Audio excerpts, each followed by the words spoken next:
You hear the word shield maiden, and maybe you picture something fierce and noble. A woman standing tall among warriors, her hair braided, her armor gleaming, battle raging all around her. But the truth, it wasn't glamorous. It was grueling, bloody, lonely, and sometimes it was terrifying. To be a Viking shield maiden wasn't just to hold a sword. It meant proving every single day that you deserved to carry it.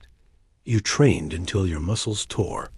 You fought beside men who didn't want you there. You buried your closest friends in frozen dirt. And when you returned from war, if you returned, there were no warm welcomes, no songs sung in your honor. Just more expectations, more battles, more silence. In this video, we'll take you through what it really meant to be one of the few women who stood in the shield wall. The scars, the sacrifices, the strength it took to survive, and the doubts that haunted you even when you did.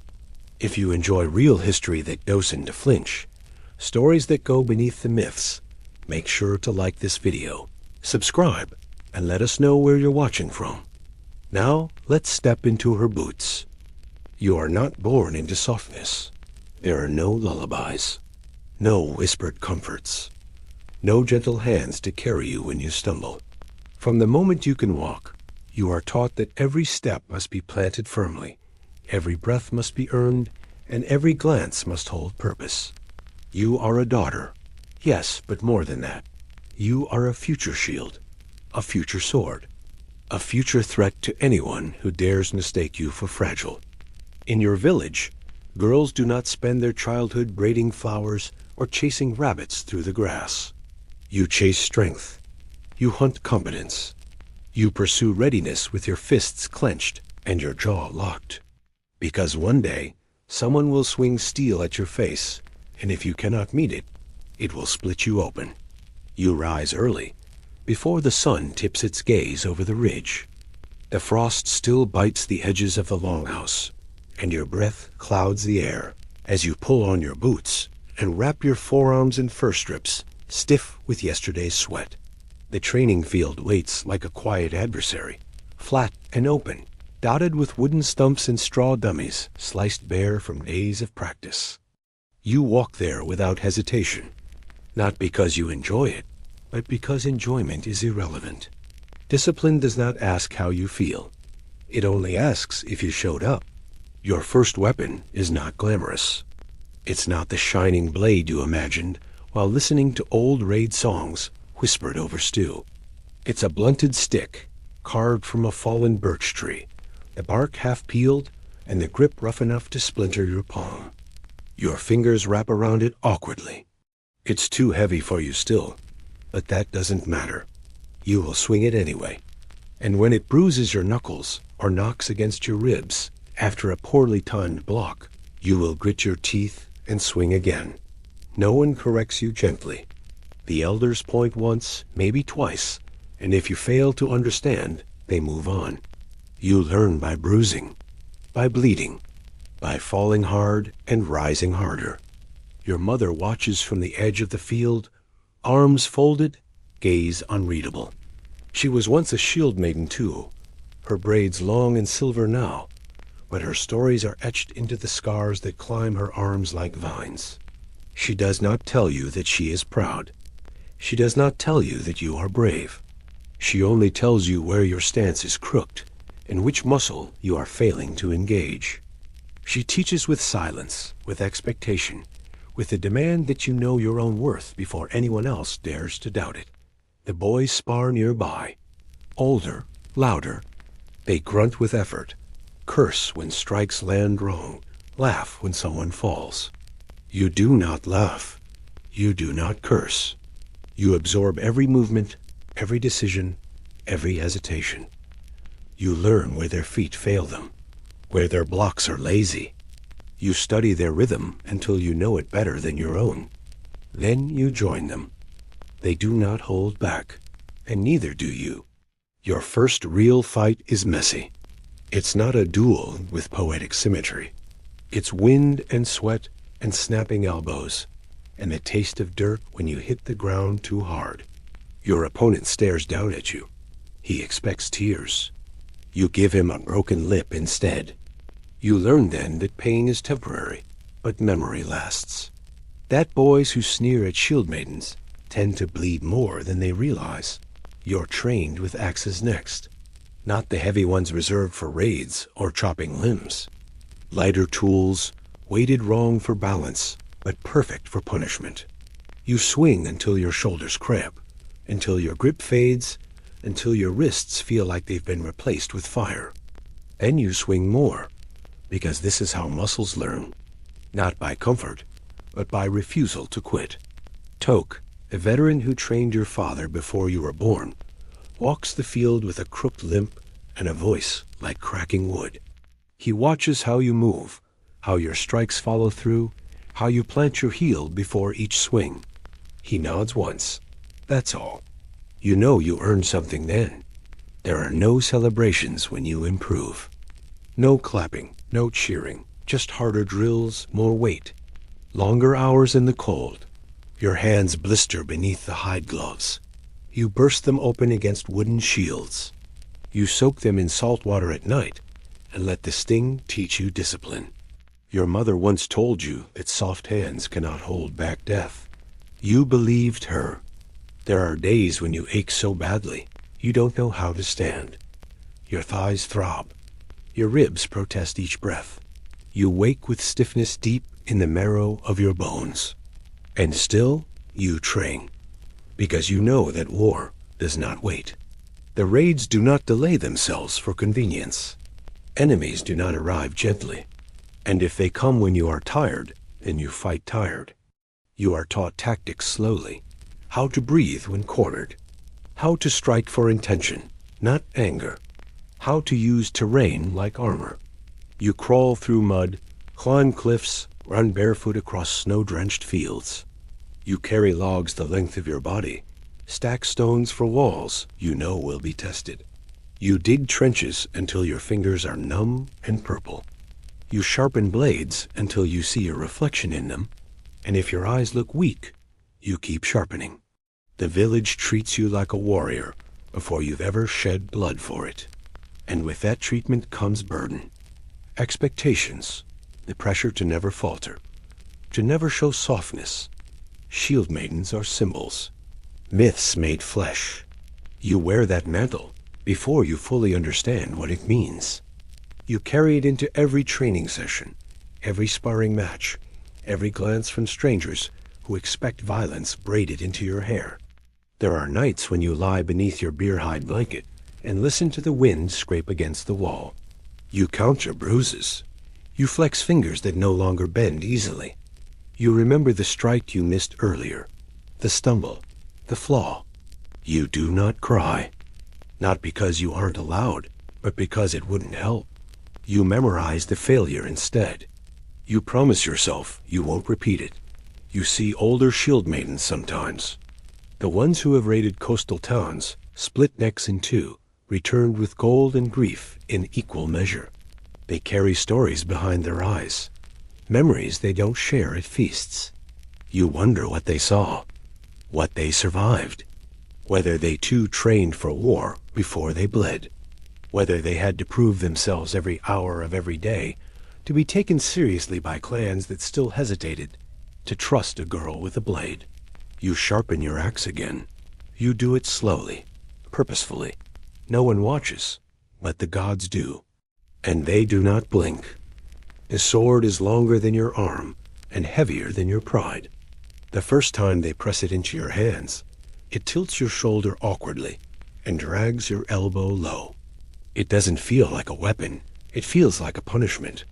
The hilt is wrapped in worn leather, slick with the sweat of warriors who gripped it before you were old enough to know what war smelled like. Its blade is dented, scratched, imperfect, but it is real. And the moment you lift it, you understand how quickly steel can humble you. You swing once, clumsily. The arc of your strike is uneven, the momentum stealing your balance. Toke grunts, not disappointed, amused. You're all fury, no form. He walks past without comment. That is the only critique you will get today. You swing again, and again, and again, until your shoulders burn and your wrist refuses to hold the grip. You drop the sword, not on purpose. It falls like it's fleeing you. There's no praise, only harder drills. You are told to swing until your arms give out, then swing more. Practice with wood first, then steel, then wood again. Balance is everything, they say, but strength is the cost. The sword doesn't care how much you weigh. It doesn't care how small your frame is, how sore your muscles are, or how many bruises bloom beneath your tunic like fallen petals. It only cares that you fight back when the world wants to break you. Your fingers blister. The sword peels skin from your palms, leaves raw ribbons across your knuckles. You wrap cloth around your hands, but the blade chews through it like hunger. You feel the ache settle in your bones. It stays there, permanent. Your grip becomes numb. You adapt. You swing until you're dizzy, until the horizon tilts sideways and the straw dummies blur like ghosts in the fog. Sometimes the blade strikes back. It jumps when you hit a shield at the wrong angle. It snaps against bone and rebounds like thunder through your arms. You taste blood your own and learn not to flinch. You cannot afford hesitation. You swing harder. They don't teach you style. This isn't royal swordplay. No dancing footwork.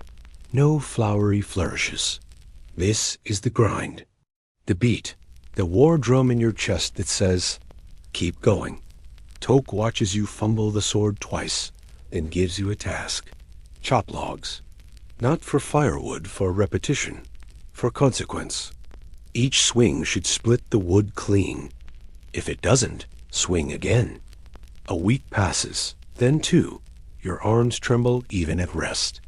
You wake with cramps so deep it feels like your sinew is rebelling. But each time you lift the sword, it rises higher. The momentum turns familiar. It becomes an extension of your silence, of your survival.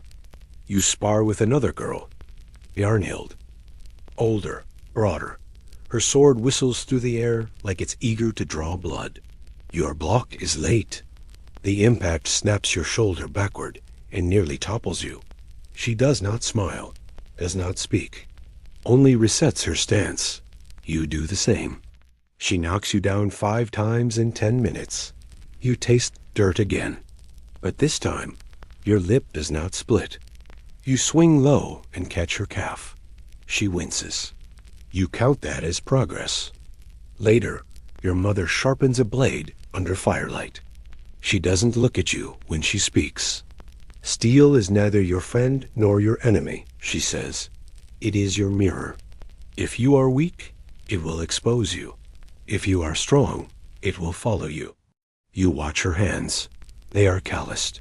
Scars like lightning bolts strike her fingers. She never wore gloves, even in winter. You understand why now. There are drills where you stand in the center of a circle, sword in hand, as the others take turns attacking from blind angles. Some swing slow, others are cruel. Each blow must be blocked, dodged, or absorbed. You learn to pivot, to listen to footfalls, to smell intent. A single mistake leaves your ribs aching for days. You make fewer mistakes each week. One night, they give you your own sword. Not borrowed, yours. It was your father's before he was taken at sea. Toke kept it hidden until you earned the right to bear it. You do not celebrate. You hold it like memory. The hilt fits your grip perfectly. The weight is familiar. The blade is clean now, but the ghosts still hum in the steel. They named the sword Vardr Guardian, not because it guards you, but because you are meant to guard others with it. You are partnered with a small group of trainees, 4 girls, 2 boys. You patrol the forest edge at dawn. Wild beasts prowl nearby. You hear growls in the underbrush. You grip Vardr tighter. No one speaks. Bjarnhild leads the group. She walks like she's daring the trees to fight her. You walk like you're ready to earn her trust. An animal attacks a wolf, half-starved, desperate. You're second to engage. The sword is unwieldy in tight space. You pivot behind the trunk of a birch and strike as the beast lunges. Your swing is not graceful, but it is final. The blade splits fur and bone. The wolf falls. You do not feel victorious. You feel necessary. Toke visits camp 3 days later. He looks at the carcass, nods, "Good," he mutters, and hands you a heavier blade. Not for use yet, just to carry. To remind you how much further you have to go. There's a ceremony once a month.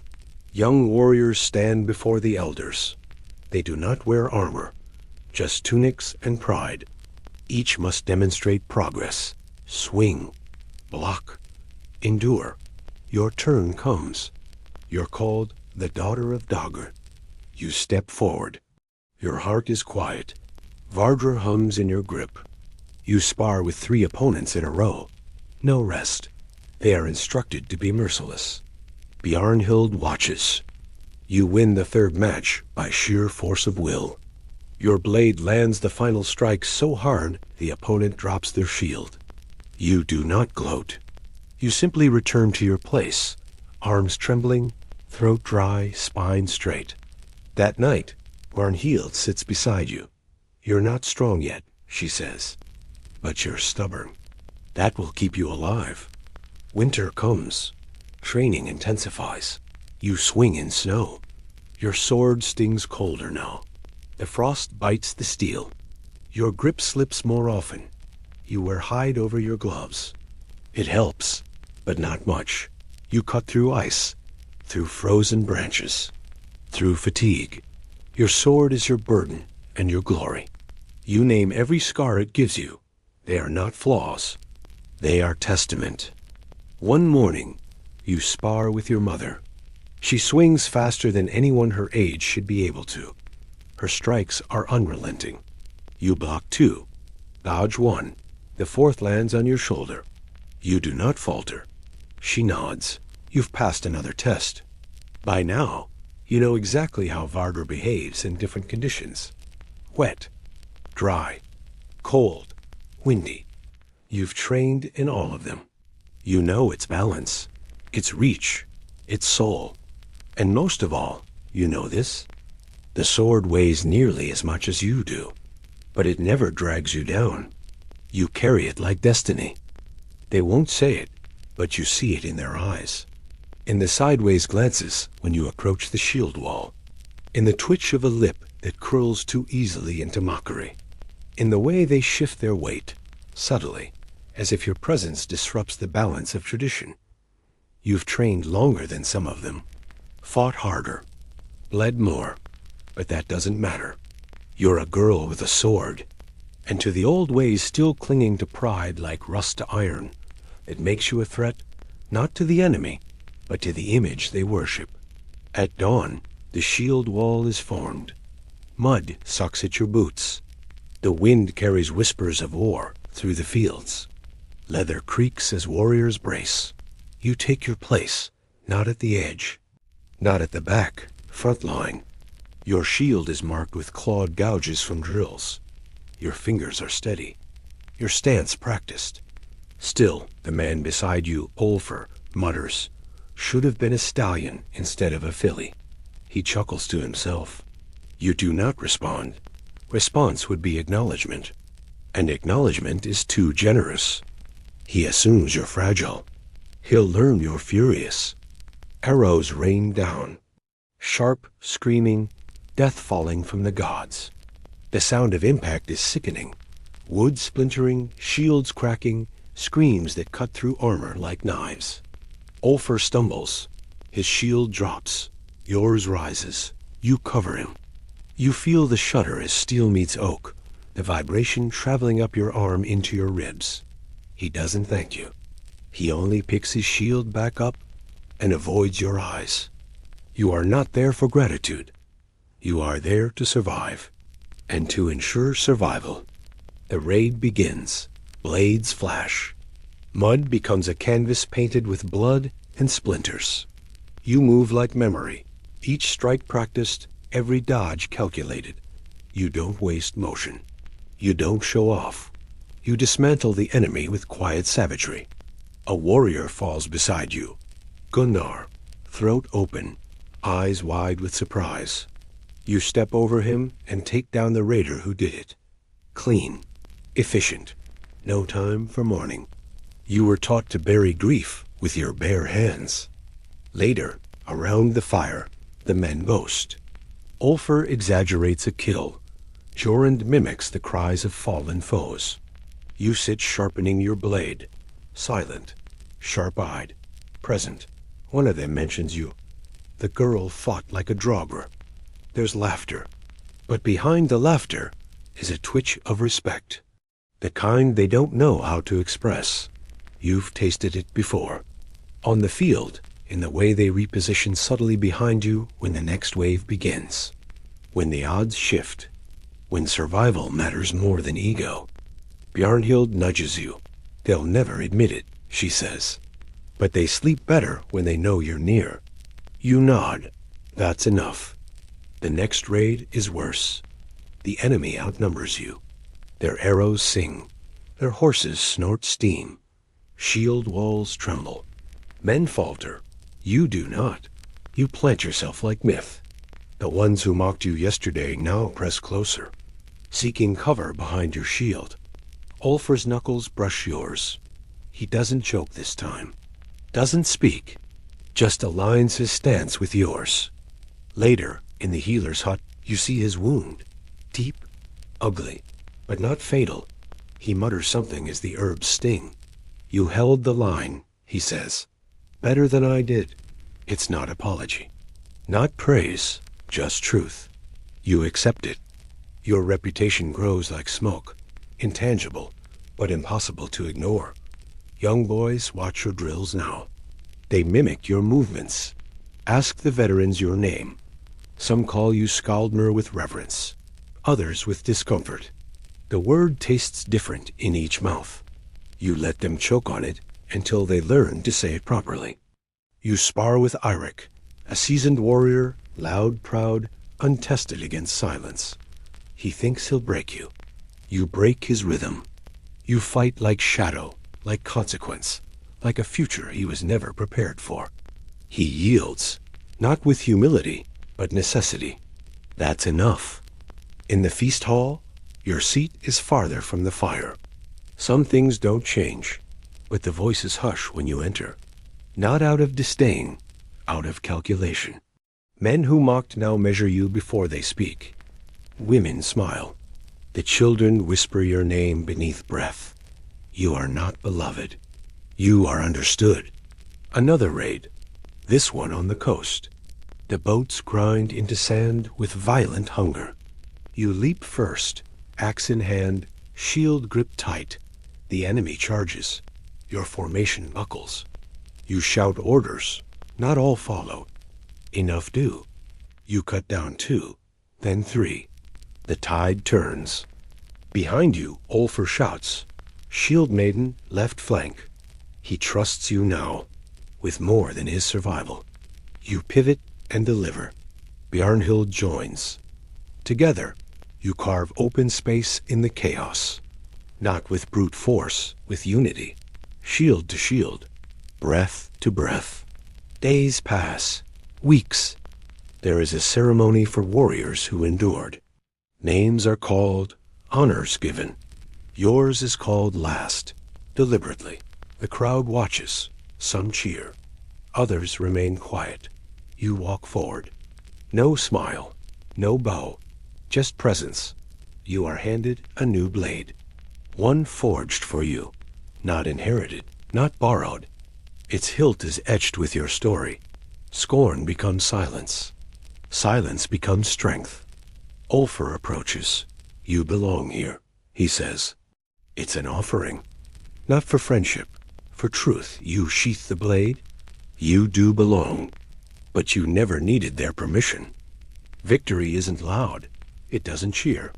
It doesn't rise in glory with the sun casting gold on your blade.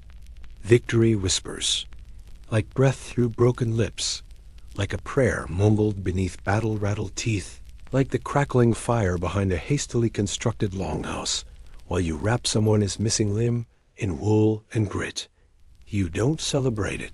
You survive it. The morning after battle smells like rot and silence. The fields are heavy, wet with blood, trampled by boots, scarred by spears. Bodies litter the earth, some face down, some staring skyward with wide, confused eyes. Not all of them are enemies. You know this. You helped make it so. Your tunic is stiff with dried blood, some yours, most not. A gash along your thigh burns with every step. It's not deep, but it's a reminder. You remember how you earned it. A misjudged sidestep, too slow by half a second, blade clipping flesh like a warning. You ignored the pain, kept swinging, didn't even wrap it until dusk. They say war hardens you, that eventually pain becomes an old friend, that you stop hearing the screams. But that's not true. The screams stay. They live in your ribs. You carry them with you into sleep. One of your comrades didn't make it. Sigrun. She was quiet, fierce, quicker than most. Her axe used to hum in the air like it had a soul. Now it lies in the mud, half buried beneath her lifeless hand. You kneel beside her body, tuck her braid behind her ear. You do not cry, not here, not now. But you carve a mark into the hilt of your blade later that night. One notch in her name. A warrior once told you that the gods smile upon those who die with a weapon in hand. You don't know if that's true, but you know she earned her place among them. Victory asks for pieces of you, bit by bit, without mercy. You've seen fingers severed, eyes lost, jaws shattered. You've watched warriors bite down so hard during a charge that their own teeth snap. You've seen Bjarnhild stitch her own shoulder with bone needles by firelight, jaw clenched tight as her own blood dripped steadily onto the floor. You sharpen your blade after every skirmish, not because you expect peace, but because you know the price will be asked again. The steel is sharp, yes, but it's never sharper than your memory. You remember every swing, every scream, every decision that left someone breathing or not. The elders don't speak of cost. They speak only of glory, of land gained, of honor cemented. But behind their eyes is a ledger, written in wounds and names never spoken aloud. You've seen it. You've added to it. After battle, you strip down, scrub the blood from your skin. It doesn't come off easily. It clings, insists, embeds. You scour harder. Your knuckles split. Still you scrub, because you need to see yourself beneath the war. A healer runs her fingers along your spine, finds the bruises even you didn't feel. Her voice is soft. This one will scar. You nod. Another tally. You think about what you've lost. A part of your thumb, taken in a duel. A chipped molar, cracked from impact. The full extension of your left wrist. It never quite straightens now. More than that, though, you've lost time. Moments where laughter could have lived. Where sleep could have come without flinching. Where you might have been someone else. Sometimes you hear the girls in the village talking, not shieldmaidens. The other girls. Ones who dream of love, or travel, or songs sung over calm waters. You listen from afar. You do not envy them. But you do wonder what they sound like when they speak without knowing war. During the feast held to honor victory, you sit in the shadows. Your plate is untouched. The fire roars and the mead flows. But you're counting again. Not numbers, faces. Who's missing? Who won't join the next raid? Who won't sharpen blades beside you or call out warnings in the chaos? There's a ritual you do now, something you weren't taught, something you invented. After every battle, you take a stone from the field, small, smooth if possible. You keep them in a pouch, one for every fight. You don't know why. Maybe to weigh yourself down, maybe to remember, maybe just to feel something you can control. Victory tastes metallic, not like triumph. Like blood, like regret, like the memory of hands once steady that now shake when they hold steel. You dream of the battlefield. Always, it comes in fragments, a screen too close, a blade swung wide, someone falling and not rising again. You wake with clenched fists, tangled in fur blankets, throat tight. No one talks about this part. You are supposed to be proud, unshaken, invincible, but you are not. You are stitched together with scars and silence. One day you visit the graves, not marked with stone, marked with spears planted into the earth, blades buried alongside bodies. You kneel, press your forehead against the cold wood, whisper a promise, not of vengeance, of remembrance. You speak each name you know. You vow not to waste what they lost. You rise heavier and stronger, because victory asked for blood, and you paid it in full. Winter has no mercy. It arrives with knives in the wind and frost in your lungs. The sky turns the color of old bones, and the earth stiffens beneath your boots. You train in it. You fight in it. But nothing prepares you for what it demands when it wants to keep something or someone. Your fingers are wrapped in fur and cracked leather, but still the cold bleeds through. You carry a spade, not a sword.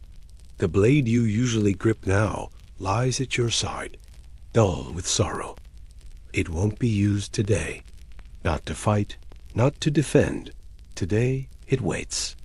Like you do, silent, cold. Sigrid fell in battle, not instantly. That's the part that haunts you most. She staggered, clutching her ribs, blood seeping through the wool like spilled wine. You reached her, held her, screamed for the healer. But the healer had already been taken by an arrow that didn't know mercy either. You knew the outcome then. Her eyes closed before her breath did. You carry her body wrapped in hides. Bjarnhild helps you. Neither of you speak. The longhouse is quiet. Too quiet. Even the warriors who laugh after raids keep their voices locked behind clenched jaws. The fire flickers. No one stokes it. You walk out into snow that creaks beneath your weight. The only sound the wind and your grief. The ground is ice. Not just frost, solid, cruel ice that rejects the blade of your spade like metal against stone. You slam it down again, and again, and again.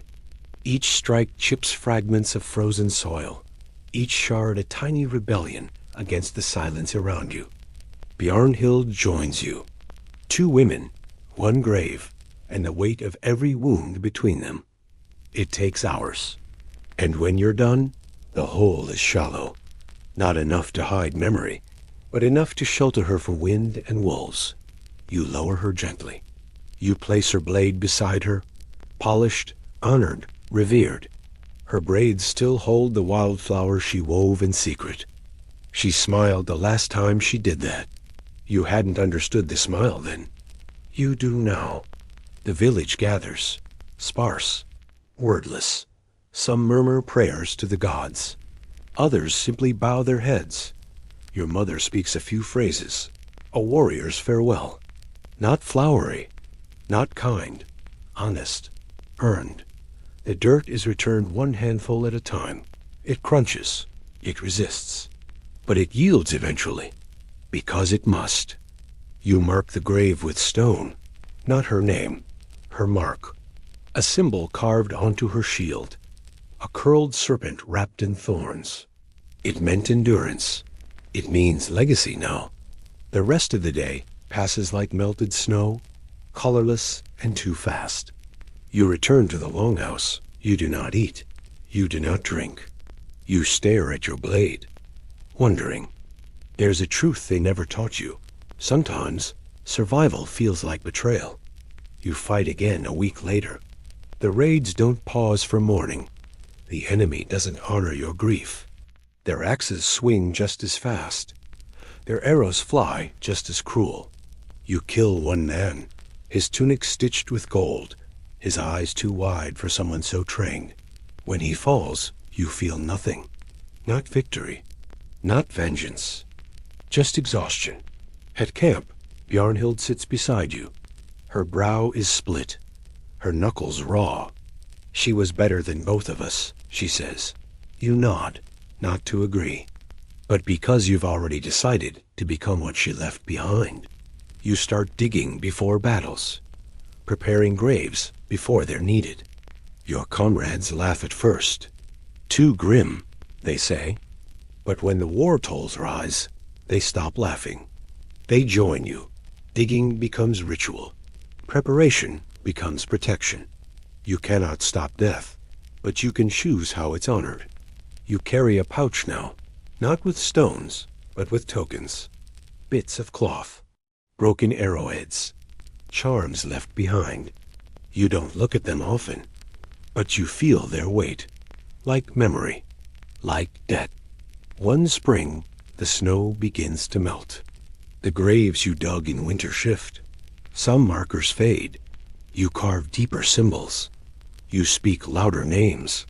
You demand the season remember what it tried to bury. You're called to speak at the next warrior's funeral. You don't prepare words. You prepare truth.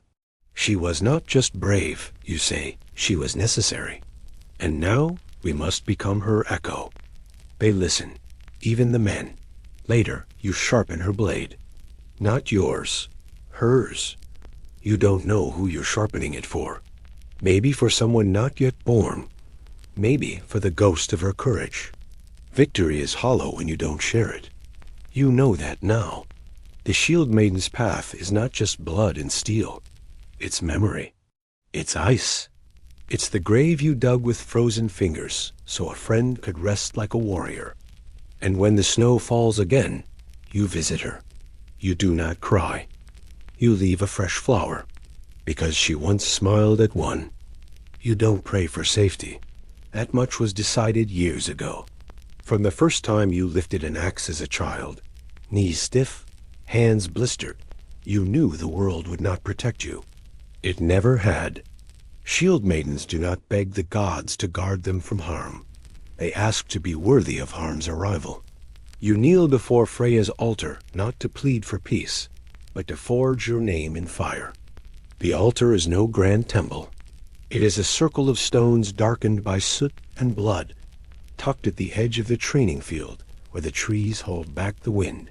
Freya's mark rests atop the center stone, carved from antler, stained with dye made from crushed rose petals and iron filings. She is the goddess of war and love. Yes, but not the soft kind. Her love is wild. Her war is merciless. You admire her because she doesn't separate the two. Her followers wear both devotion and violence across their chests like armor. You arrive just before sunrise. The battle horns will call soon. You can already smell fear creeping into the camp, masked by wet leather and freshly sharpened blades. Some warriors pace. Some recite their names under breath to remind themselves they exist. You kneel in silence. You place 2 fingers on the rune stone and whisper what you were taught to whisper. Not for protection, not for forgiveness, but for courage. Let my breath stay steady. Let my hand stay true. Let me leave a mark worth repeating. That is the prayer. That is enough. You press your thumb to the stone until it aches, then smear a line of ash across your collarbone. Freya doesn't demand sacrifice. She demands intent. That you know why you're walking toward danger and what you expect to give in return. You whisper again. Not words, sound, low and animal. The kind that precedes battle cries. Your comrades are assembling. Bjarnhild finishes her braid, tucks a feather into the tie, yellow, for resilience. Toke fastens his cloak without urgency, his eyes scanning the horizon like he's already seen the blood. Eirik spits once onto the ground. No one judges. Everyone prepares in their own way. You step into the shield line without hesitation. The march begins. Your boots press into frozen earth. Every step feels like carving your name into the soil, daring it to remember you. The sky is dull, hanging gray over the hills, bleeding slowly into the field ahead where your enemy waits. You've fought before. You've killed before. But each fight is different. Each carries a new shape, new pain, new cost, new memory. Your axe hums against your thigh. Your hand grips the hilt tightly. You whisper once more. Let my name echo in their bones. This is not vanity. This is legacy. As you approach the battlefield, sound dies. It's always like that. The world quiets. The wind pauses. Even the crows seem to hold their wings mid-beat.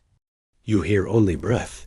Dozens of warriors breathing together, shallow and tense. The gods do not intervene. They observe. That's their role. They are mirrors, not shields. The enemy shouts first, a war cry from the other side. It rolls over the field like thunder, sharp, guttural, filled with threats. You answer with silence. You prefer it that way. Your blade speaks louder than your mouth. Then the charge. Steel crashes against shields. Arrows hiss. Mud splashes into eyes. The battle becomes chaos instantly. And in the chaos, the gods test you. Not with fire from the sky or divine strength from above. They test you with broken spears, charging hooves, and screaming men who fear dying more than they fear you. You move through the fray like memory. Your axe finds flesh. Your shield absorbs blows. A raider swings wide. You duck, retaliate, send his weapon flying. Another lunges too low. You sidestep, kick, strike, end him. The ground turns slick. The bodies pile. The songs of battle grow louder. You are not untouched. An arrow clips your arm. Blood blooms. You hiss but don't falter. Freya wouldn't. You don't either. Time warps. The fight extends in pieces. Your muscles burn. Your ears ring. You lose track of friend and foe, moving instead by instinct, by rhythm, by survival. When the field quiets again, when the last screen fades, when the last enemy is gutted or fled, you breathe. Long, slow, deep. You are still standing. You remember your prayer. You whispered for courage. You received war. After the fight, the wounded groan. Bjarnhild limps. Tok's knuckles are shredded to the bone. You sit beneath the altar's stone again, pressing your bloodied thumb to the center. It smears easily. Freya does not speak, but you feel her in the way the wind lifts your hair, in the way your bruise stings with honor. You know not everyone believes. Eirik once told you he trusts only steel. Gods can't grip swords, he said. You understand. But you still kneel every morning before battle, not because you expect divine salvation, because you seek divine recognition, that someone saw you, truly saw you, when you chose to fight. In camp, the warriors feast. Meat, mead, laughter. You carve another notch into your blade. The count grows. The stories grow. Your name grows. But the gods don't promise glory. They never did. They only promise the chance, and you don't waste it. That night, you sleep with your axe beside you. You dream of fields soaked in red and voices chanting beneath stars.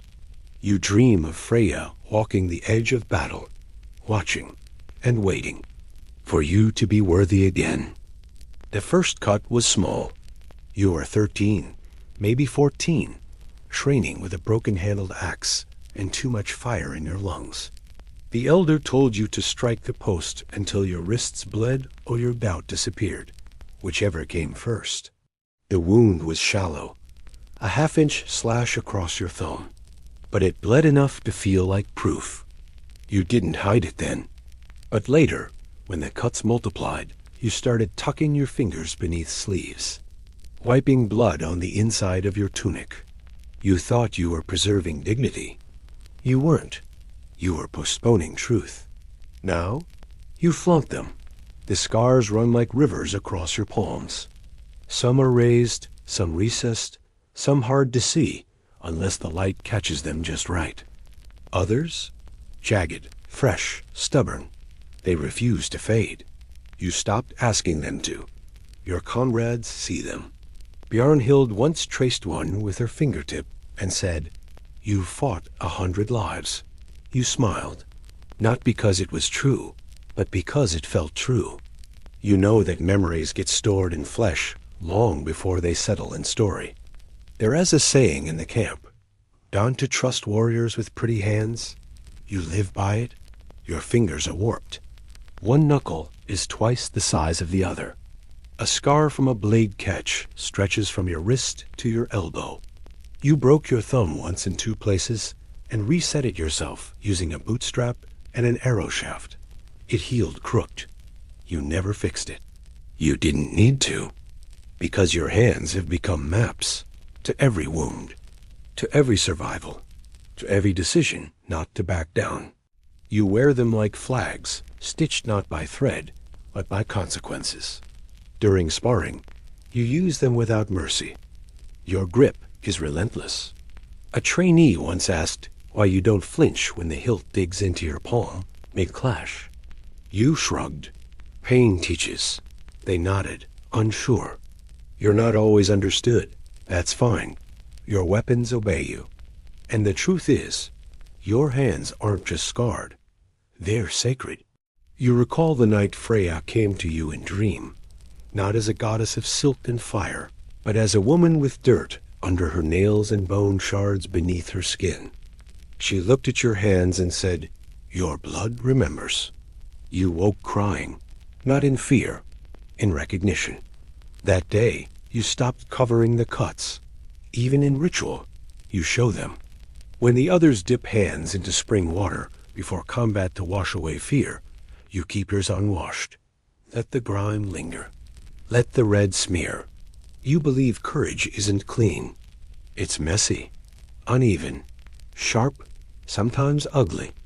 Let them see. Let them know. Even the men who scoff, who claim your scars are decorative, symbolic, ceremonial, quiet when you block their axe and shove your blade through their chest with one blistered grip. You don't explain yourself. You let your hands speak, and they never whisper. On the darkest nights, when you can't sleep, when the cold gnaws, and the wind howls like wolves in mourning, you sit by the fire and trace each mark. You name them like old companions. This one from the raid in Drondik. This, the rebellion in the hills. That one, the duel with Eystein. You remember not just the pain, but the choice. To stay, to fight, to endure. The scars never asked to be admired, but they demand to be honored. You start to notice others doing it too. Young warriors once ashamed of nicks and bruises now wear them openly. You see fingers burned from torches, shins mottled from shield drills, brows split from poor parries. And instead of hiding, they laugh. Trade stories. Compare. Compete, even. Something changed. And you think, maybe it wasn't just you. Maybe the world needed someone unafraid to show proof that pain, properly faced, becomes strength. You train differently now. When the drills begin, you no longer seek perfection. You seek endurance. You don't swing for polish. You swing to remind your body it still belongs to you. And in every movement, every strike, every grip, your hands carry the story forward. When you spar with the blind warrior, you let him feel your scars before combat begins. His fingers hover and memorize. He smiles. "I can read you," he says, and you bow, because he's right. Every scar is a line. Every line is a word. Every word is a truth. You stop waiting for others to understand. You know what it means. Your hands are as scarred as any man's. More than some. Less than others. But equal, always equal, in what they've survived. In what they carry. In what they say without speaking. And that becomes part of you. Like breath. You've seen warriors break bones, tear through flesh, cleave foes in half, but nothing unsettles you like a berserker's eyes. They burn, not with hatred, not with pain, with something older, something that doesn't belong entirely to this world, a wildness that refuses translation.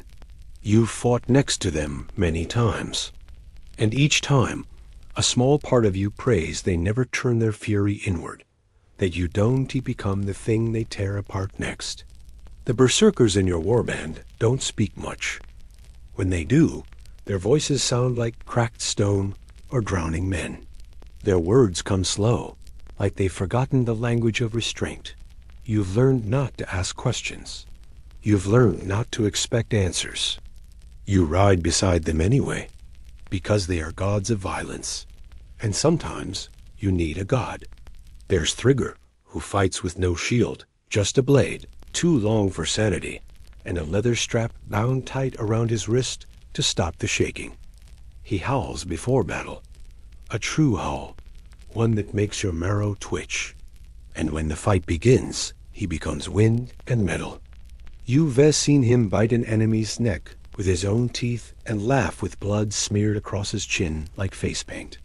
And there's Svala, quiet until the moment she snaps. Her face is soft, serene almost.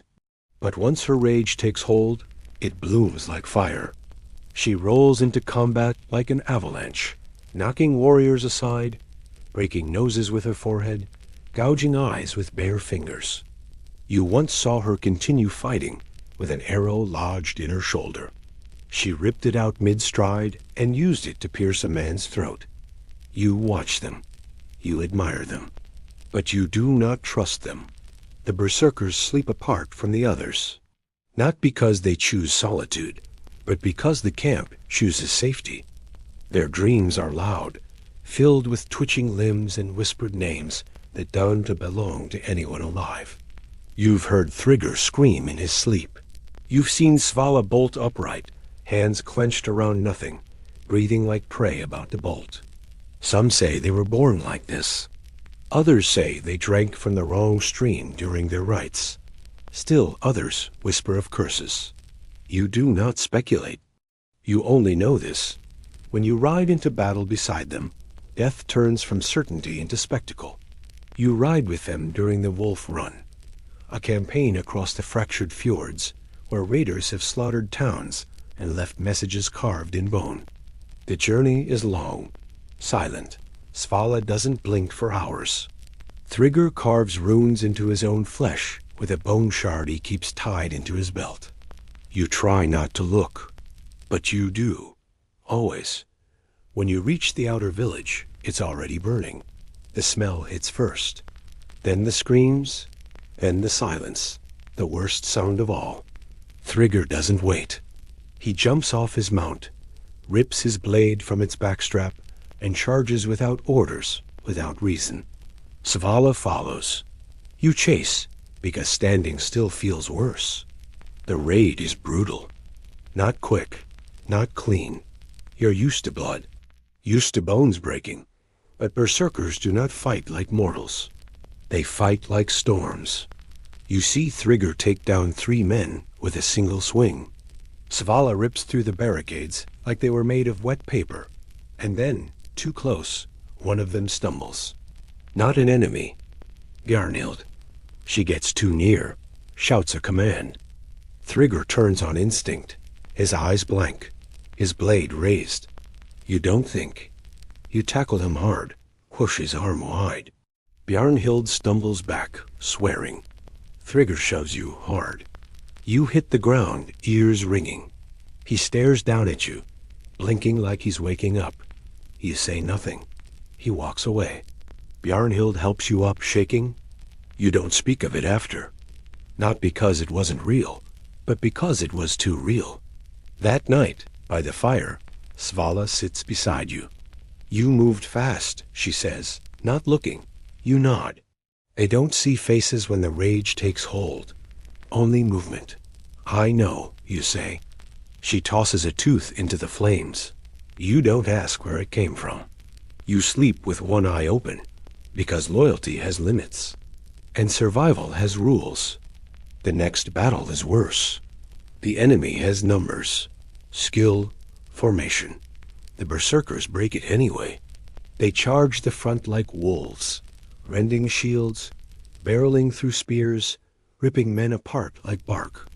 You follow, your blade swinging hard, your lungs screaming. You move like a shadow beneath their carnage. One of them, a new recruit, snaps too early. He begins to scream before contact. He swings wide, misses, is cut down instantly. His rage didn't protect him. It devoured him. You learn something then. Rage is not immunity. It is invitation to die faster, to lose faster, to burn faster. That night, Thrigger drinks deep. His hands shake. He doesn't speak. You watch Svala tend to her wounds with ash and salt, wincing but never crying out.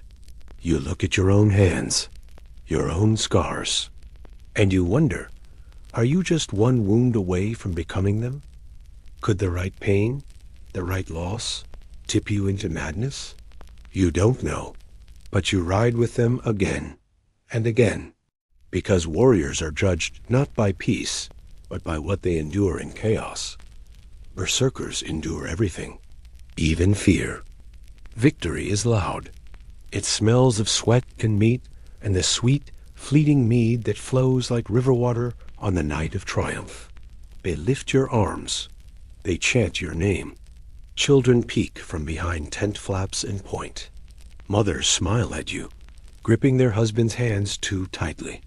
Elders nod with pride, as if your blade were their legacy too. You don't smile, not because you're ungrateful, but because you've seen what follows the fire. The villagers cheer now. They call you Sister of Storms, Freya's echo, the shield that does not break. But you know better. You've watched the wheel turn too many times. When war is close, when axes sing, when homes burn, they want you strong, wild, ruthless. When peace creeps in, they remember you're a woman. And suddenly, that's inconvenient. It starts subtly. A comment at the well. Must be hard finding a man when you carry a blade heavier than he does. You respond with silence. You've learned silence wounds deeper than retorts. Then comes the laughter. Not cruel, but dismissive. A joke about how you eat like a raider. A tease about your calloused hands. They don't mean harm. But harm doesn't need permission to land. Children stop calling you hero. They switch to auntie with awkward tone. Husbands no longer meet your eyes. Wives whisper when you walk past. She was useful, one says, but war makes them forget their place. You try not to choke. When did survival become unfeminine? You remember the raids, the blood in your mouth, the bodies you buried, the prayers you whispered. You carried their wounded. You avenged their dead. And now, your presence at the harvest feast feels like an intrusion. You eat in the corner. You sip slowly. You nod when spoken to. You do not tell stories. Because every tale feels like a rebellion now. Bjarnhild notices. She sits beside you and says nothing for the first half hour. Just warmth, just presence. Then, they'll forget the war before they forget you wielded it. You smile, but it doesn't reach your eyes. You wish it did. Eirik invites you to drink with the older fighters that night. You go, half out of obligation, half out of hope. They're merry, joking, loud. But when you speak, just a word, the air shifts. A pause. Too brief to be polite, too long to ignore. You sip again. You speak less. They move on. You walk home alone. A girl once approached you after battle, hands trembling, and asked if women could really fight. You knelt, placed your blade in her hands, and said, "Only if you choose to." Her smile was sunlight. Now that girl hides when you pass. Her mother scolded her, told her girls must grow gentle. You wonder if the gods feel this. Freya, especially. Does she witness the prayers stop once peace arrives? Does she feel worship wane in the quiet? You think she does. And that's why she favors warriors who keep fire even when the world insists on water. You train anyway. Every morning. Axe swings. Footwork. Shield drills. Some villagers whisper, "She expects another war." Others scoff, "She doesn't know how to be still." One man says, "It's unnatural how she moves, as if violence is her joy." You hear them. You always do. But you do not change. Joy isn't the word. Purpose is. Some elders defend you. They remember what it took to keep the fjord safe. They remember how the enemy ran when they saw you approach. They remember the bodies you burned to stop plague. But even they speak of you like myth, not woman. And myth is lonely. Bjarnhild, ever bold, finally says it aloud. They loved your blade. They just never learned to love the hand that held it. You thank her, not with words, with tears you didn't expect. Because war lets you cry in agony. Peace makes you cry in silence. There are suitors, of course, always suitors. Some fascinated by your legend, some eager to tame it. None know how to stay. One said he wanted a woman he could trust not to break. You told him your blade was unbroken after 50 kills. He left before sunrise. So you sleep alone, you rise alone, you live alone. Not bitter, not broken, just sharpened. Once, a festival invited you to lead the parade. You declined. The invitation was for the war maiden in ceremonial garb. You understood what they wanted. Not the blood, not the truth, just the performance. So you stayed home, lit a fire, whispered to Freya, asked if she ever felt replaced. No answer came, but the flame burned steadier than usual. You took that as yes. Bjarnhild says peace is a test. Harder than war, because war gives you direction. Peace gives you mirrors. And mirrors are cruel. You stop attending council meetings. Not out of pettiness, out of weariness. Men interrupt more now. Women shift nervously when you speak of defense tactics. Once, someone suggested you teach embroidery. The room laughed. You didn't. You walked to the cliff edge that night. Watch the tide roll in, and you whisper, "Did I fail?" The wind answers with salt and silence. You know you didn't, but the world doesn't reward survival with celebration, only with expectation, to revert, to soften, to disappear. You never do. That night, a girl, the same one who held your blade, sneaks into your camp. She carries a dagger, wants to learn, whispers. They say it's wrong. You say, "Then let's be wrong together." You teach her, in secret, and others come, quietly, ashamed, but determined. Your legacy turns underground. Peace couldn't erase your flame. It only dimmed it. But a dim flame still burns, still lights, still leads. You remain a hero, even if peace forgets, even if villagers change, even if history lies. Freya remembers. Bjarnhild remembers. The scars on your hands remember. And the girls in shadow, training in silence, remember most. The first blow lands somewhere to your left. Metal screams, a man stumbles, the shield wall groans but holds. Shoulder to shoulder with 50 warriors, you feel every breath like borrowed time. The sun hasn't broken the smoke yet, suspended in its pale watching as the earth prepares to drink blood. Your shield is heavy, and your jaw is clenched. The frozen soil crunches under boot as a rhythm that no longer needs thinking. Bjarnhild stands beside you. Her shoulder presses into yours. You don to look at her, because to turn your head is to invite an axe into your neck. The enemy comes fast, but not wild. They come trained, honed, shaped by discipline instead of fury, and that frightens you more than chaos. You breathe through your nose, just as the elders taught when your hands still trembled before combat. The first clash vibrates through your arm, into your ribs, down into the marrow. Shield meets shield, sword meets wood. The pain echoes deeper than sound. Bjarnhild grunts. She spits. You hear her breath more clearly than her voice. That's the thing about shield walls. There's no shouting, only breathing and violence. Then you feel her shift weight behind you. She's pulling her blade from a body. You advance as one, your rhythm in lockstep, your instincts already anticipating where her next movement will land. Then she screams. Not long, not dramatic. One sharp burst, cut short like a rope mid-snap. You don't turn. You don't react. She drops beside you, her boots sliding into the mud, her throat pouring red. Her mouth opens, but no sound comes out. Her fingers twitch. Then they don't. You step forward into the gap she left. You do not break formation. You cannot. The shield wall does not pause for mourning. You take her place without hesitation, your foot landing where hers should have, your shoulder pressing into the next warrior in line. Your axe swings low, catching bone. Someone screams. You push into the enemy, breath shallow, soul roaring. Time bends. The battle stretches like a wound. The sun disappears behind smoke. Shields splinter. Spears crack. Blood becomes a second skin.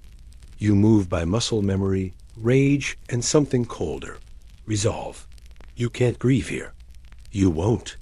You swing with Bjarnhild's spirit curled inside your knuckles. When the fight breaks, when the last raider chokes on steel, you collapse beside her body. Not in weakness, in release. She's cold. Her hand still clutches her blade. You press your forehead to hers. You whisper nothing. Some griefs deserve silence. Then you begin to dig with bare hands, breaking the soil with fingers that don't flinch. Warriors gather. No one stops you. No one speaks. You bury her beneath the tree that never bloomed but never died. You carve her rune into your shield, deep, ugly, defiant. The fire that night burns low. The others sing her name. You stay quiet. Grief never needs witnesses. The next morning, you train.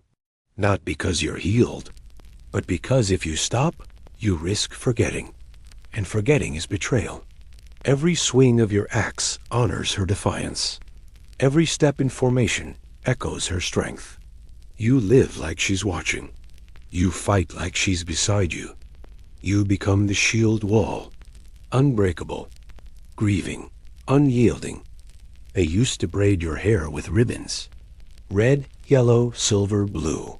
Your mother's fingers worked carefully, threading colors through each lock like you were being prepared for a festival instead of a future. Back then, the purpose was ceremony, softness, prettiness, the echo of a daughter who might marry well. You sat on a stool facing the fire as she worked, her hands gentle, her voice softer than ash. Those braids didn't last. War came before marriage. Axe came before ribbons. Blood came before perfume. Now your braids are tied tight with leather cords, knotted not for grace, but for survival. Each plait is wound for war. No strands dangle free. No embellishments flutter in the wind. You don't braid to be seen. You braid to fight. You remember the first time you stepped into battle with loose hair. Get tangled in your mouth, stuck to the sweat on your skin. A raider caught a handful and used it to drag you down. You kicked free, but the lesson stayed. Hair is weakness unless tamed. So you braided it like rope, like armor, like vengeance coiled behind your eyes. Bjarnhild taught you the mountain knot, tight, brutal, unlikely to come loose even under blood-soaked helmets. You practiced it until your fingers blistered. Now you tie it with your eyes closed, fast, rhythmic. Your braid holds better than your blade grip. Some warriors scoff at it still. Men who tie their hair back messily with scraps of cloth. Women who let theirs fall long and wild. Trying to look fierce, one muttered once. You didn't answer. You don't braid for image. You braid for identity. You are a shield maiden, not a decoration.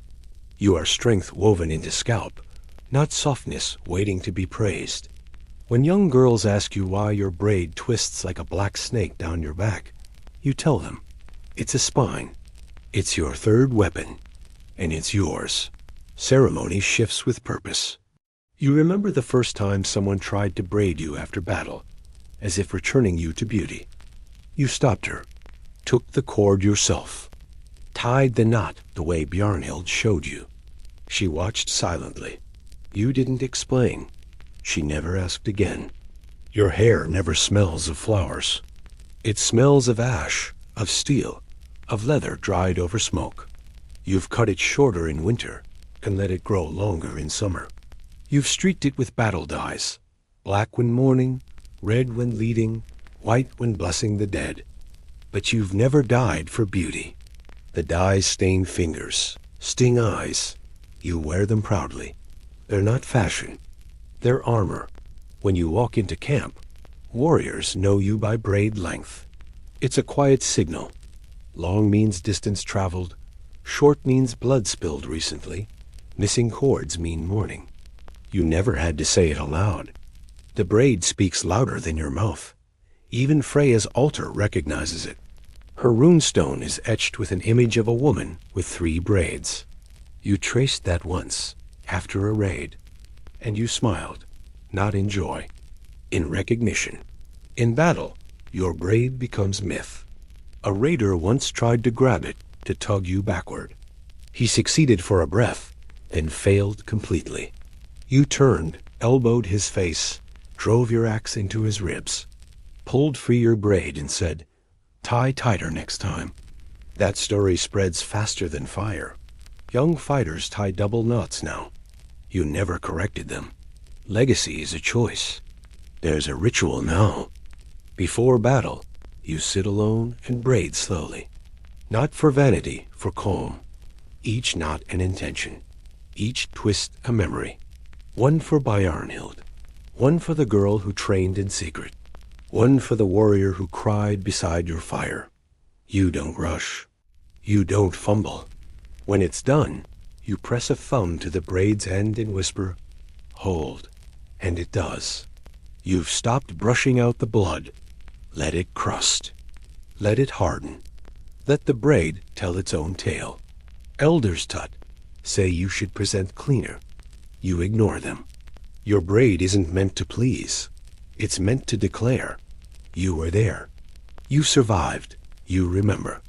At festivals, women wear their hair in coils and waves. You keep yours tight, close, coiled like promise. When they ask why, you say, "Because war doesn't end when drums start." You're not trying to rebel. You're trying to remember. Your braid is your oath.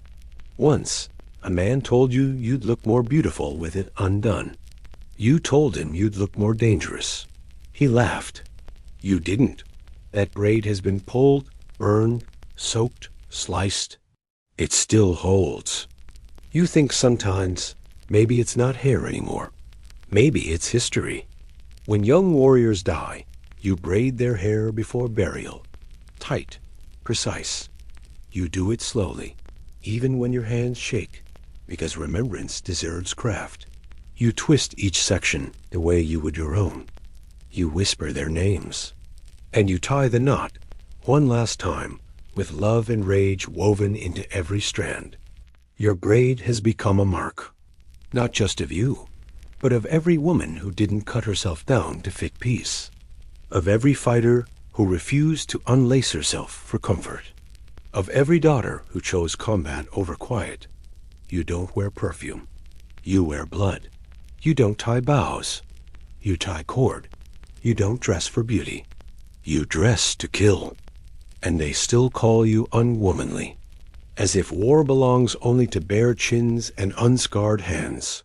You let them speak, and you braid anyway, because your braid is battle ready, and it will never break. The silence always comes last. After the screens have faded, after the fire has exhausted itself, after steel no longer meets flesh, the world goes quiet in a way that feels almost cruel. The silence doesn't soothe. It stalks. It wraps itself around you like a second skin, thin and suffocating, and it waits until you're alone. Only then does it whisper. Only then does it show you what you couldn't see while fighting. The faces twisted in fear, the hands reaching for mercy, the bodies curled around children who didn't survive. And in that silence, you remember everything. You don't choose to. You just do. The nightmares begin long before sleep arrives. You feel them in the way your breath shortens at dusk, in the way firelight flickers too fast for comfort. The smell of smoke lingers longer than it should. The edge of your blade gleams in the shadows like eyes, watching from beneath the earth. You carry memories in your shoulders, in your spine, in the brittle way your laughter sounds too forced around others. You walk like someone expecting attack. You eat like someone rationing fear. You tell yourself it's normal, that warriors feel this, that those who spill blood must learn to carry it. But it grows. It pulses. One night, you wake choking, not on smoke, on grief. Bjarnhild's voice fills your ears, though she's dead. You hear her scream again, that short sound, clipped and brutal, and you see her fall. You relive it frame by frame, unable to stop yourself from mouthing her name. It doesn't help. Nothing does. You stop sleeping deeply, just enough to function, enough to fight, enough to keep others from noticing. But you dream while awake. Visions flash behind your eyes, a child with half a face, a dog gnawing on a broken wrist, a man who begged for death and got it too late. You saw them all. You tried not to see. You failed. During raids, something in you cracks further. You become efficient, detached. You swing harder, speak less. Young warriors ask how you fight without hesitation. You answer with silence. They see it as stoicism. You know it's self-defense. If you think, you break. If you feel, you drown. Better to be numb. Better to be stone. Freya watches. You feel her most when the nightmares hit hardest. Her voice isn't audible. Her presence is. You sense her in the burn behind your ribs, in the cold that settles into your hands long after you leave the battlefield. You whisper to her, sometimes in desperation, sometimes in rage. You ask if the dreams are part of the honor. You ask if heroes are supposed to carry ghosts like cargo. She never answers. You don't expect her to. The camp doesn't notice. Not really. They see you train. They see you lead. They call you fierce. They praise your discipline. But no one asks why your hands tremble after nightfall. No one comments on the way you flinch when a pot clangs. You hide well. You're practiced now. Even Bjarnhild, before she died, suspected something but never pushed. War marks us all, she once said. You nodded.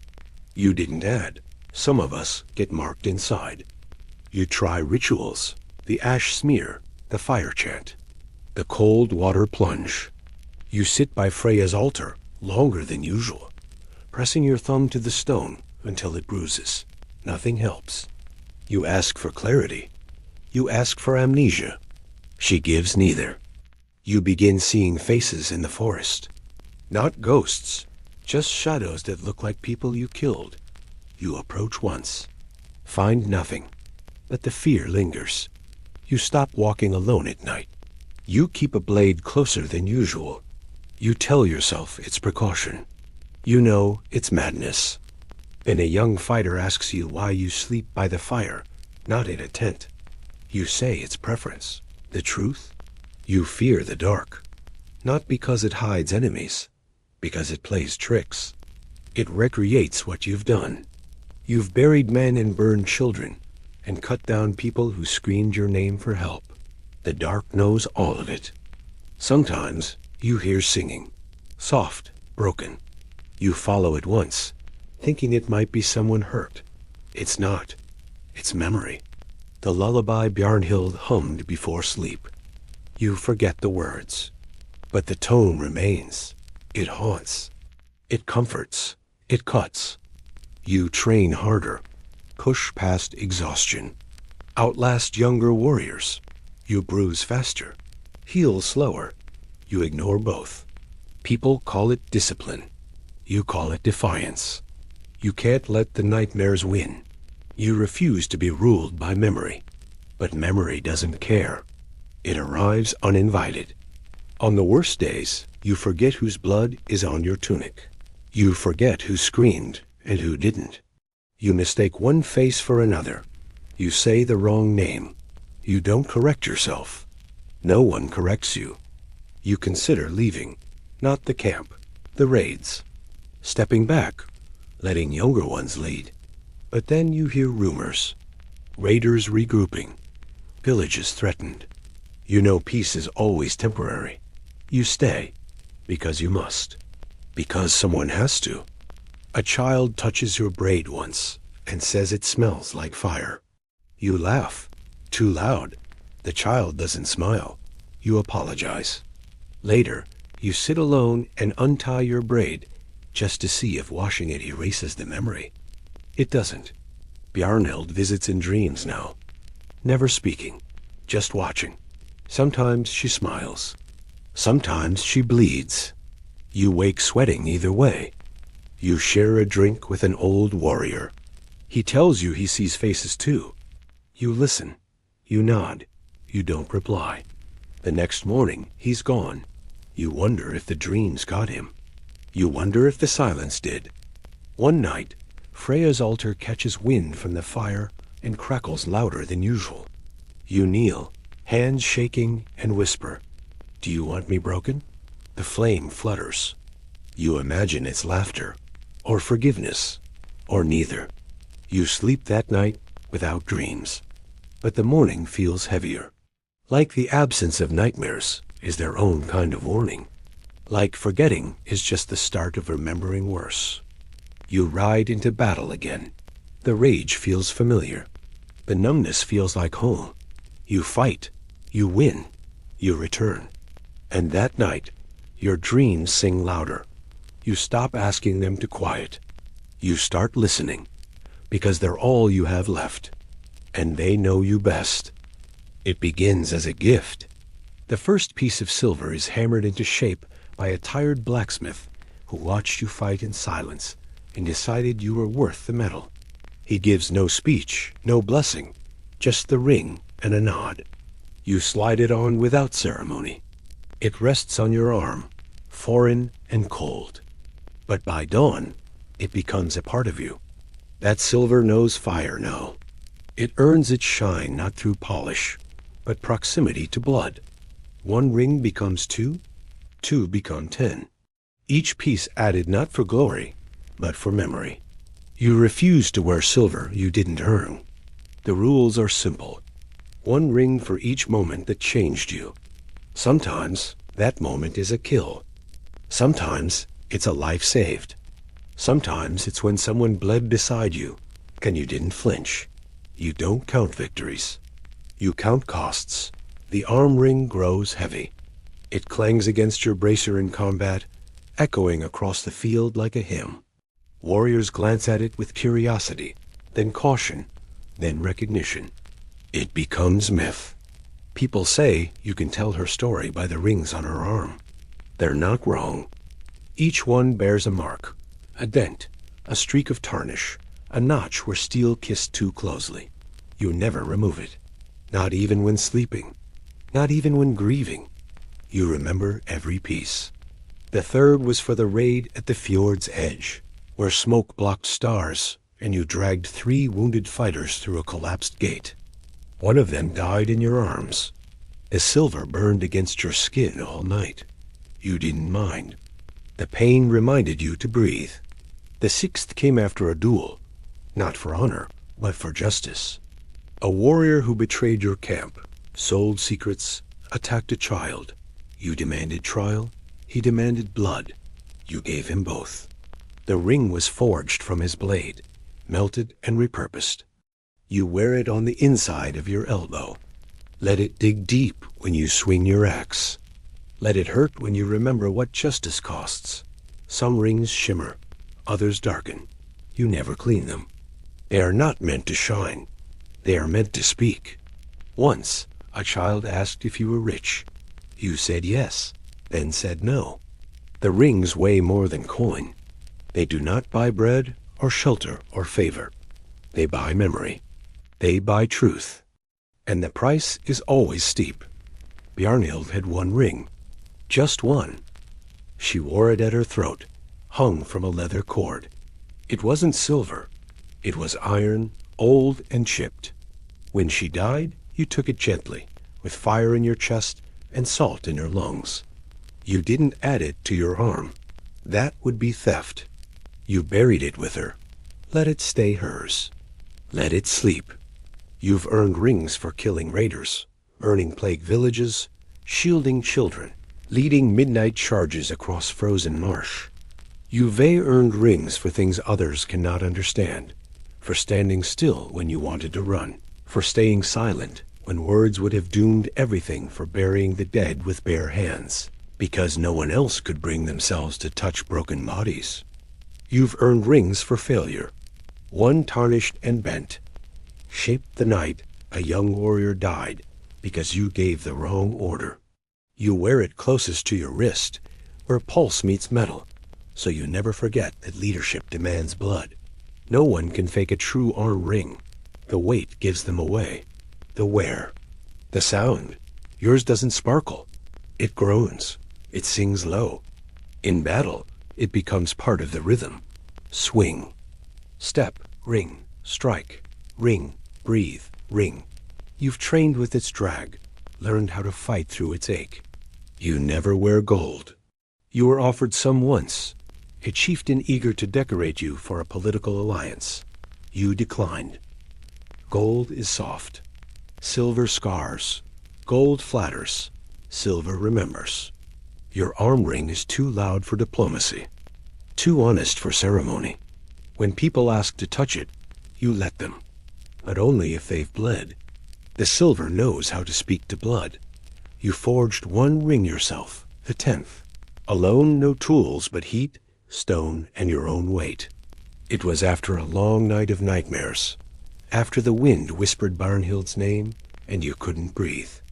You shaped the silver like a braid, etched her rune in the center, hammered it with the rhythm she taught you. It fits tighter than the rest. It bites when cold. You keep it sharp. Sometimes people count your rings and ask for stories. You don't tell them, not because they don't deserve to know, but because the stories aren't yours alone. They belong to every warrior who stood beside you, every child who survived because you swung one more time, every soul who broke and asked you to carry a piece of them forward. The silver speaks for them. You're just the messenger. During one winter festival, an elder offered to add ceremonial etching to the rings. You declined. Ceremonial etching would hide the scars. The rings are sacred in their ugliness. They are testament, not tribute. When you re-old, if you get old, you imagine the rings will slide down your arm like branches weighted by frost. You won't lift as fast. You won't strike as hard, but you'll carry the weight. And young warriors will see the gleam beneath your worn furs, and they'll know. She fought. She led. She bled. She remembered. One ring is cracked. You don't repair it. It split the day you broke your vow to spare a raider for information. You killed him anyway. You haven't forgiven yourself. The crack reminds you. Some oaths snap. Some don't return. You've never worn rings on your fingers. Too fragile. Too distracting. Your silver belongs to your forearm, where nerves meet will, where strength breathes through skin. It's a promise. Not to be beautiful, not to be honored, but to remember. When you die, and you will, your arm ring will stay. You've written it into your burial rites. Do not melt. Do not pass. Bury with her. Bury deep. Let the silver rot with bone. Let it turn black if it wants to. Let the earth carry memory longer than story. The songs mention your name now. The bards chant your kills, your victories, your fury. But only one mentions your arm ring. A single line in a forgotten dialect, sung softly by a blind old man. She bore silver not for adornment, but as debt. You remember that line more than any praise, because the rings don't shine for you. They shine for everyone who didn't live long enough to wear them. You've survived raids, frost, betrayal. You've cleaved through warbands and held shield walls after the ground turned to mire. But this expectation is different, less honorable, more insidious. They say even shield maidens must marry, not as reward, but as requirement.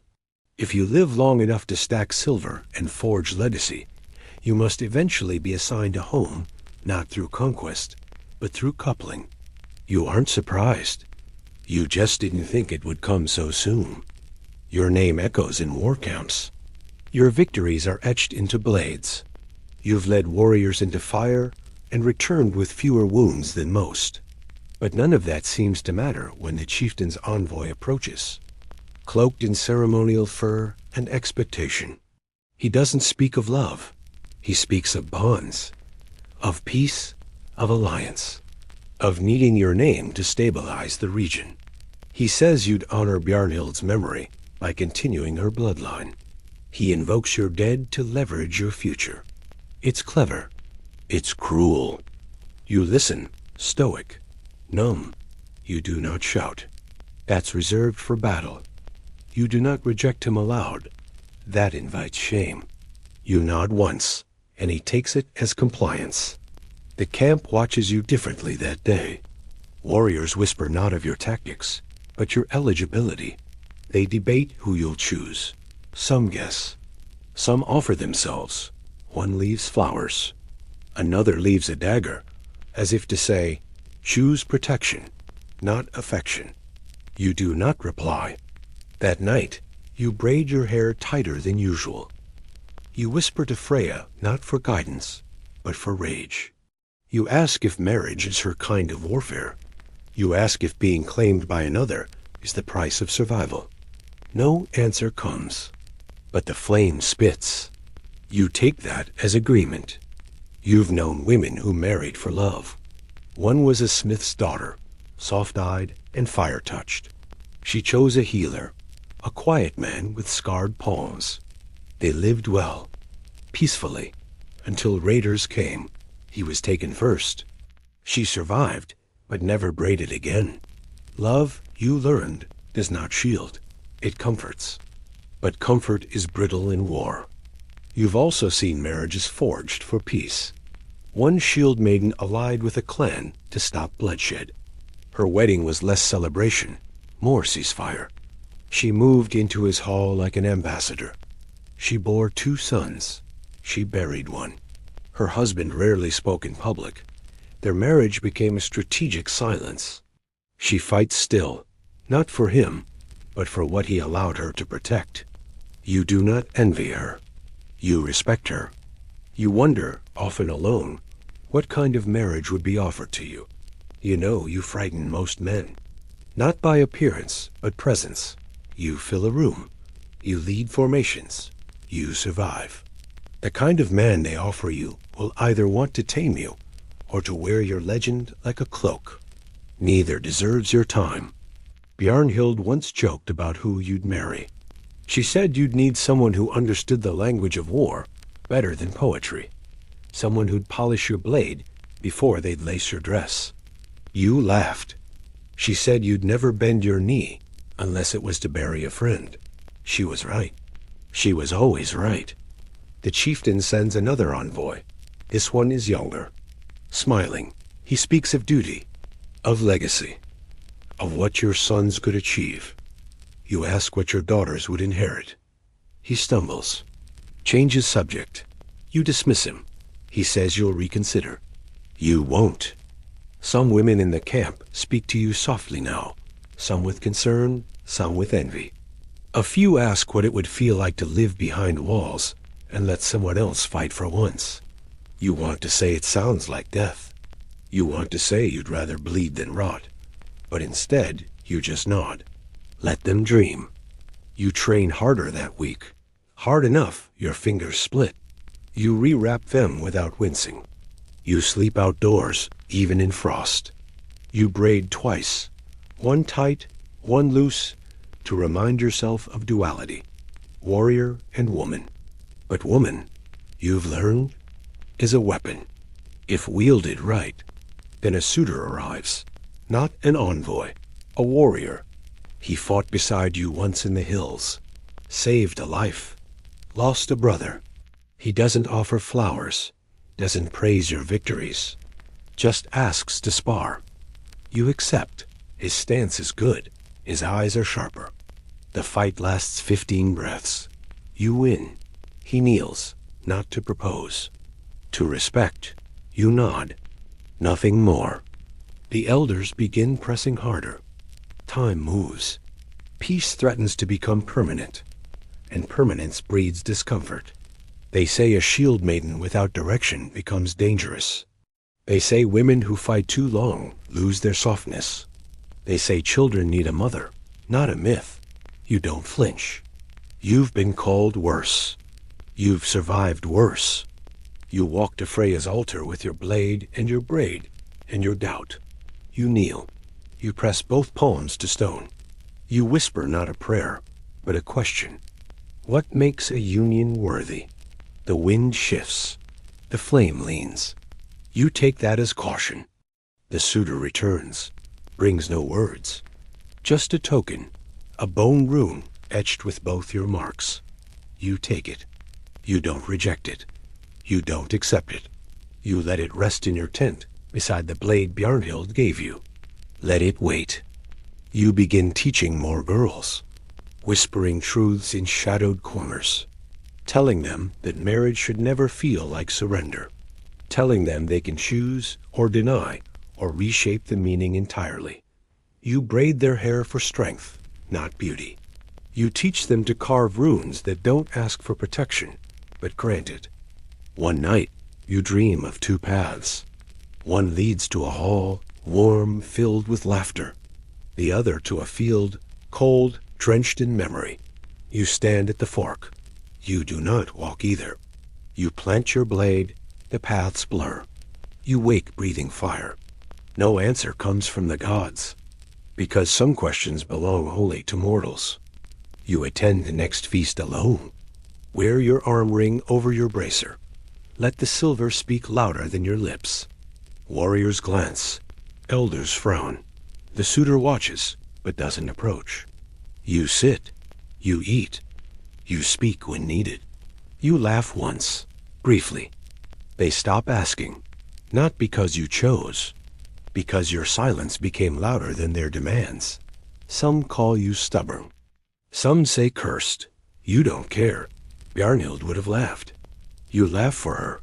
You still wonder, sometimes late, whether you'll marry for love, for peace, or not at all. Whether it matters. Whether legacy can be bred, or only built. Whether you are the anomaly they fear, or the blueprint they'll learn from. But you keep your braid tight. You keep your blade close. And you remind them, even shield maidens must marry, they say. But not all marriages are to people. Some are to purpose. And you chose yours long ago. You fall hard. The sound of your body meeting earth is swallowed by thunder, but you feel it. Rib breaks first, then shoulder. The breath ripped from your lungs feels like an apology you didn't know you owed. You try to move. The axe slips from your hand. It's slick with blood. Yours, theirs, the groans. You're unsure. You blink, hoping vision returns. It doesn't. Someone screams nearby. Might be your name. Might be your ghost.